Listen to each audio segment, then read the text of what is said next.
Horror कहानियां थी। काला जादू। अपने बेटे रिशु के माथे से टपकते हुए पसीने को देखकर सविता की हालत खराब हो गई। ऐसा आज पहली बार नहीं हुआ जब रिशु नींद से घबराकर जागा है। हाय मेरा बच्चा, न जाने किसकी नजर लग गई है तुझे।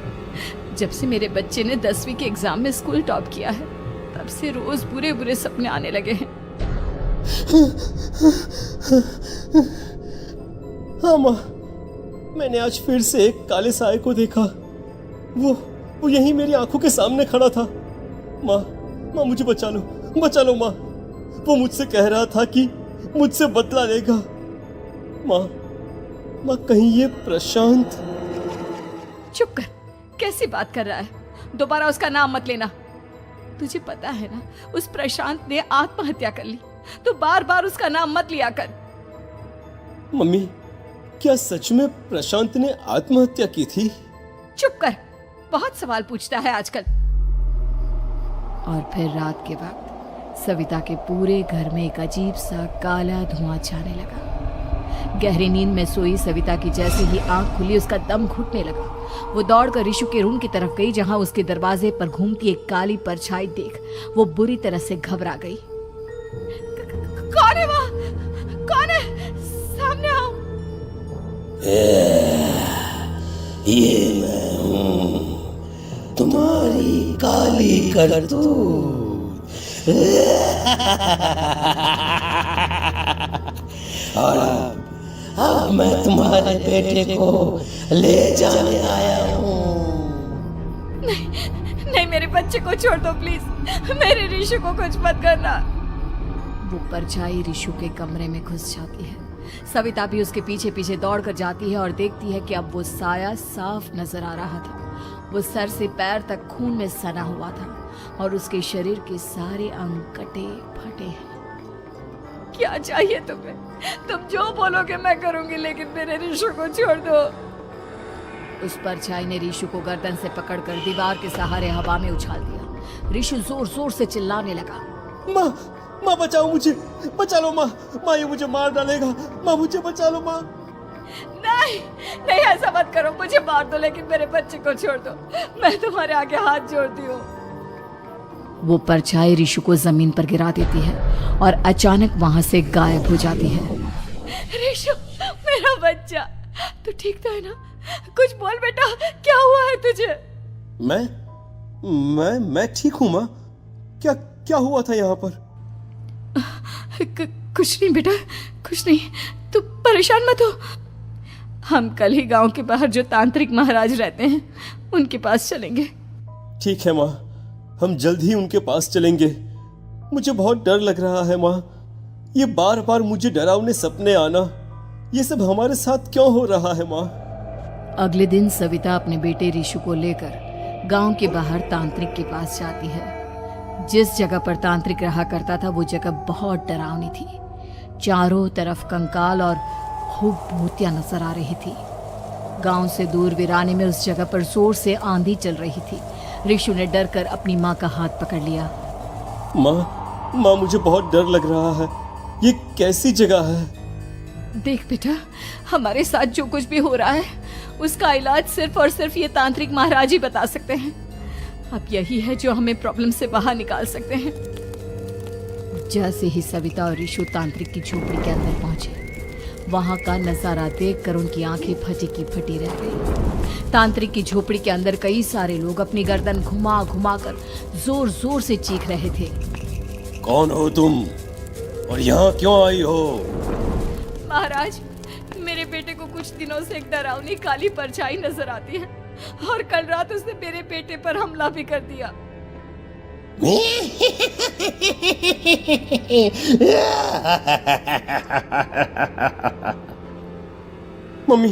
मम्मी हमें यहाँ से चलना चाहिए। ये जगह मुझे ठीक नहीं लगती। नहीं बेटा, ऐसा नहीं कहते। रुक जाओ, 2 मिनट के लिए रुक जाओ। क्या कहा? काली परछाई? तुम्हारे बेटे पर किसी काली परछाई ने हमला किया? हाँ हाँ महाराज, वो कह रही थी कि वो मेरे बेटे को कुछ कर देगी। कोई उपाय बताइए महाराज, मेरे बेटे के साथ कुछ गलत नहीं होना चाहिए। तुमने किसी दूसरे के साथ गलत किया है तो तुम्हारे साथ भी गलत होकर ही रहेगा। तुमने किसी की जान ली है, किसी को मार डाला है तुमने। नहीं महाराज, मैंने ऐसा कुछ नहीं किया, मैंने किसी की जान नहीं ली।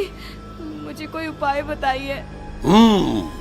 लगता है तुम इतनी आसानी से नहीं मानोगी। मैं तुम्हें अभी उस काली परछाई से मिलवा देता हूँ और वही सारा सच तुम्हारे सामने लेकर आएगा। सविता और ऋषु ने डर के मारे अपनी आंखें बंद कर ली। तभी अचानक तांत्रिक की झोपड़ी में अजीबोगरीब आवाजें गूंजने लगी। सविता और ऋषु बुरी तरह से कांप रहे थे। आंखें खोलो और अपने सामने देखो। क्या यही है वो जिससे तुम कल रात को मिली थी? बताओ मुझे। हाँ, इसने कल रात मेरे बेटे के ऊपर हमला किया था। ये उसी लड़के की भटकती हुई आत्मा है जिसे कुछ दिन पहले तुमने मार डाला था।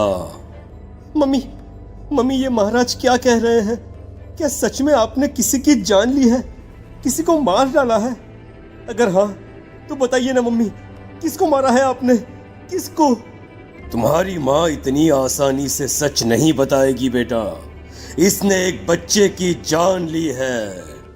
कहीं उसका नाम प्रशांत तो नहीं महाराज? वो मेरा दोस्त है, मेरा मतलब मेरा पड़ोसी है। सही पहचाना। देखा सविता, तुम्हारा खुद का बेटा भी जानता है कि तुमने किसी के प्राणों की बलि चढ़ा दी और इसीलिए अब उसकी बुरी आत्मा तुम्हारे घर में भटकती है। मुझे माफ कर दीजिए महाराज, मुझसे बहुत बड़ी गलती हो गई। प्रशांत हमारे पड़ोसी का बेटा था। हर बार उसके नंबर मेरे बेटे से ज्यादा आते थे और इसलिए मैंने उसके कमरे के बाहर काला जादू किया था, पर मुझे नहीं पता था कि वो मर जाएगा। तुम्हारे उसी काले जादू वाली गुड़िया के अंदर एक बुरी आत्मा थी जिसने उस बच्चे के दिमाग पर बुरा असर कर दिया और उसी की वजह से उस लड़के ने अपनी बालकनी से कूदकर आत्महत्या कर ली। इसकी वजह सिर्फ और सिर्फ तुम हो, तुम। नहीं महाराज, जो कुछ भी हुआ मुझे नहीं पता था कि प्रशांत अपनी जान दे देगा। प्रशांत की आत्मा इस वक्त तुम्हारे सामने खड़ी है, हमसे बात करना चाहती है। बोलो क्या कहना चाहते हो? मैं जीना चाहता था, बड़ा होकर कुछ बनना चाहता था। आपके बेटे से मुझे कोई परेशानी नहीं थी। अरे वो तो मेरा अच्छा दोस्त था। मुझे माफ कर दो बेटा, मुझसे बहुत बड़ी गलती हो गई, मुझे माफ कर दो। माफ करने से मुझे वापस जिंदगी नहीं मिल जाएगी। मेरे माँ बाप आज भी मेरे लिए रोते हैं। आपने मेरे साथ बहुत गलत किया है, बहुत गलत। और तभी अचानक प्रशांत की आत्मा वहां से गायब हो जाती है। सविता जोर जोर से रोने लगती है। सुन लिया तुमने? ये तुम्हारे अपने ही किए हुए पाप हैं जो इस तरह से तुम्हारे सामने आ रहे हैं। माँ, ये आपने अच्छा नहीं किया। सिर्फ 10th बोर्ड के एग्जाम में मैं टॉप कर पाऊं, इसलिए आपने मेरे दोस्त के ऊपर काला जादू कर दिया। नहीं मम्मी, नहीं, अब हम कभी खुश नहीं रह पाएंगे, कभी नहीं। मेरे दोस्त की आत्मा को कभी शांति नहीं मिलेगी मम्मी, कभी नहीं। लेकिन मैंने जो कुछ भी किया सिर्फ तुम्हारे लिए किया। वो लड़का हमेशा फर्स्ट पोजीशन पर आ जाता था और इस वजह से हमेशा तुम्हारे मार्क्स कम पड़ते थे। मैंने तो सिर्फ उस पर एक छोटा सा काला जादू किया था बेटा। मुझे क्या पता था कि उसका ये नतीजा निकलेगा। जिस गुड़िया को तुमने उस लड़के के कमरे के दरवाजे पर लगाया था, दरअसल उसके अंदर एक बुरी आत्मा का प्रवेश हो गया था, जैसा कि अक्सर काला जादू करते समय हो जाता है। मुझे अपनी गलती का एहसास हो गया है, मैं प्रायश्चित करना चाहती हूँ। आप बताइए मैं क्या करूँ?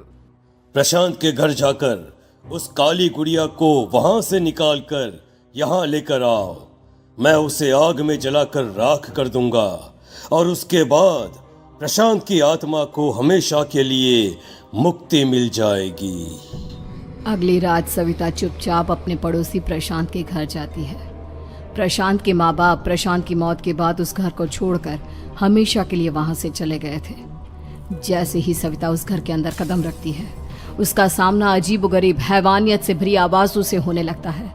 ऐसा लग रहा था जैसे कोई बुरी तरह से चीख रहा हो। सविता जैसे ही प्रशांत के कमरे के बाहर पहुंचती है, वहां पर लटकी हुई गुड़िया के शरीर से खून टपकने लगता है।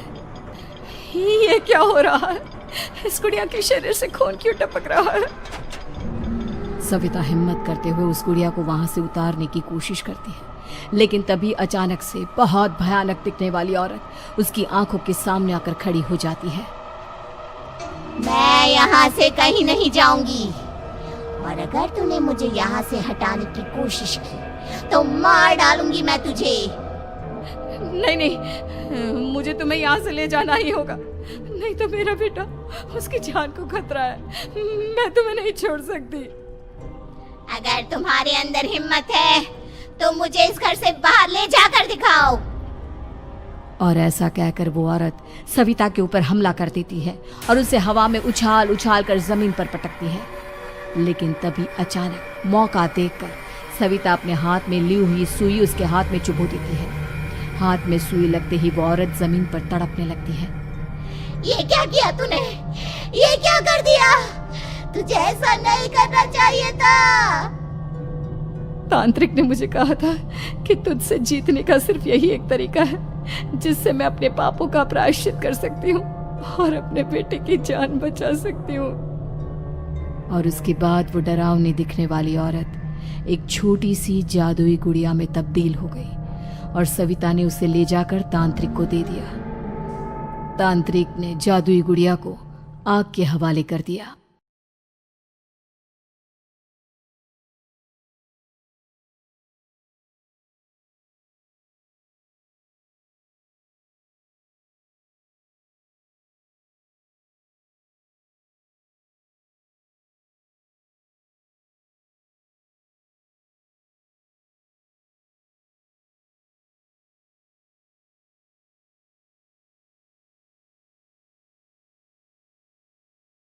नई नई शादी करके आई थी पूर्णिमा। उसके पति प्रकाश को हर बात के बाद अरे मजाक कर रहा था बोलने की आदत थी। एक दिन पूर्णिमा चाय बना रही होती है। सुनो ना, ये मसाला चाय में सच में अगर मिर्ची, नमक, प्याज, लहसुन वगैरह का पेस्ट मिला दे तो चाय मसालेदार हो जाएगी ना? अरे आप कुछ भी मत बोलिए। अरे मजाक कर रहा था।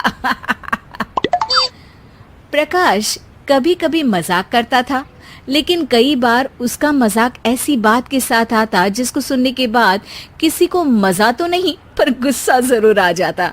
जैसे एक दिन प्रकाश ऑफिस जाते हुए हड़बड़ी में कहता है, अरे मेरे मोजे कहाँ मौज मार रहे हैं? अभी लाई। पूर्णिमा प्रकाश को मोजे लाकर दे देती है। अरे मेरी फाइल कहाँ है? मैं लेट हो रहा हूँ। रुकिए अभी लाई। फाइल भी आ जाती है। अरे वो टिफिन तो ला दो, कितना लेट करवाओगी? एक तो सामान इधर उधर पटक देते हो, मुझे ढूंढ के लाना पड़ता है, फिर मुझे कहते हो कि लेट हो रहा हूँ। अरे जल्दी जल्दी हाथ चलाओ ना। 8 हाथ नहीं है मेरे, 2 ही है। ऑक्टोपस दिख रही हूँ क्या? हाँ हाँ ठीक है, जाओ जल्दी से टिफिन लेकर आओ। 2 हाथ तो है ना, उन्हीं का ठीक से इस्तेमाल कर लोगी तो लेट नहीं होऊंगा मैं। पूर्णिमा टिफिन लेकर आ जाती है। वैसे तुम थक जाती होगी ना इतना सब काम करके। हाँ, और नहीं तो क्या। तो मैं कुछ इंतजाम कर लेता हूँ। काम वाली लाओगी क्या? अरे नहीं नहीं, दूसरी शादी कर लूंगा। 2 पत्नी होंगी तो काम आसानी से हो जाएगा ना। क्या? अरे मजाक कर रहा था।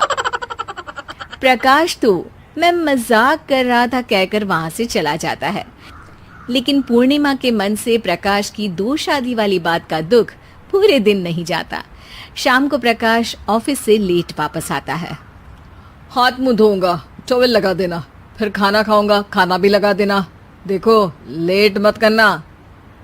सब काम आराम से ही होंगे।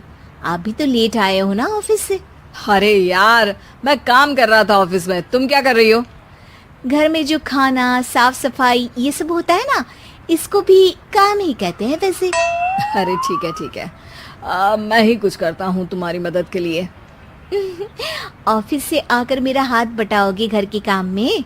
अरे नहीं, दूसरी शादी कर लूंगा ताकि सफाई तुम कर लो और खाना दूसरी बीवी बना ले। प्रकाश, तुम ना थोड़ा सोच समझ के बोला करो।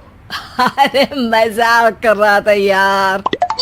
प्रकाश और पूर्णिमा साथ में बैठकर खाना खा रहे होते हैं। प्रकाश अपनी धुन में खाना खा रहा होता है, जबकि पूर्णिमा इस बात को लेकर उदास है कि प्रकाश हमेशा कोई दुखी कर देने वाली बात ही बोल देता है और उसके बाद मजाक कर रहा था कह के खुद को बचा लेता है। रात को सोते वक्त पूर्णिमा ने सोच लिया था कि प्रकाश से इस बारे में बात करनी ही पड़ेगी। अगली सुबह भी प्रकाश ने ये लाओ वो लाओ का तांडव शुरू कर दिया। अरे काले वाले जूते कहाँ हैं? बेड के नीचे। अरे टिफिन तो लाओ जरा। ले आऊंगी, पर पहले कुछ बात करनी है। क्या बात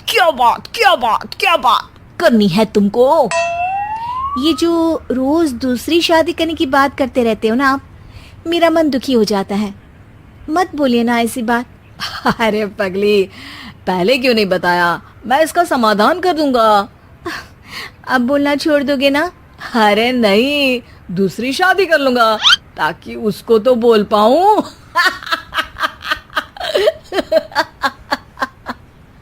उफ़, तुम कभी नहीं सुधरोगे। अरे मजाक कर रहा था। पूर्णिमा की बात को प्रकाश हंसी में उड़ा देता है। पूर्णिमा बहुत भारी मन से टिफिन लेकर आती है। ये लीजिए टिफिन। अरे मैं तो भूल ही गया, आज मेरे बॉस के बेटे की बर्थडे पार्टी है, तुमको भी बुलाया है, रात को तैयार रहना। रात को पूर्णिमा और प्रकाश बॉस के बेटे की बर्थडे पार्टी में पहुंच जाते हैं। वहां प्रकाश के ऑफिस के और भी लोग हैं जिनको पूर्णिमा पहले से जानती है। केक कटता है, लोग खाना खा रहे होते हैं। वहीं पूर्णिमा और प्रकाश ऑफिस के लोगों के साथ बैठे बात कर रहे होते हैं। मेरे हस्बैंड तो खुद काम भी करते हैं और बच्चों को भी संभाल लेते हैं। हाँ भाई, अरे घर के थोड़े बहुत काम तो करने ही होते हैं ना। मेरी पत्नी भी अकेले सब कब तक करेगी? मैं तो सिर्फ ऑफिस का ही काम करता हूँ, घर का सब काम तो पूर्णिमा ही करती है। पूर्णिमा, तुम अकेले सब कैसे कर पाती हो? नहीं जी, बहुत थक जाती हूँ वैसे। तो प्रकाश से हेल्प ले लिया करो ना। अरे बोला तो है इनको, पर इन्हें लगता है कि ऑफिस का काम ही सब कुछ है, तो मैंने भी एक समाधान सोच लिया है। अच्छा, क्या पूर्णिमा, घर में काम वाली बाई रखोगी क्या? अरे नहीं, दूसरी शादी करूंगी ताकि एक हस्बैंड ऑफिस का काम कर ले और एक मेरे घर में मदद कर ले। पूर्णिमा की बात सुनते ही सबको सांप सूंघ जाता है और प्रकाश के मुंह से तो केक का टुकड़ा गिर जाता है। अरे क्या बोल रही हो? कुछ पता भी है क्या? अरे मजाक कर रही थी, वैसे ही जैसे तुम करते हो। प्रकाश का मुंह खुला का खुला रह जाता है और उनकी आंखें भी खुल जाती है। प्रकाश समझ जाता है कि हर बात के पीछे अरे मजाक कर रहा था बोलने से वो बात मजाक नहीं हो जाती।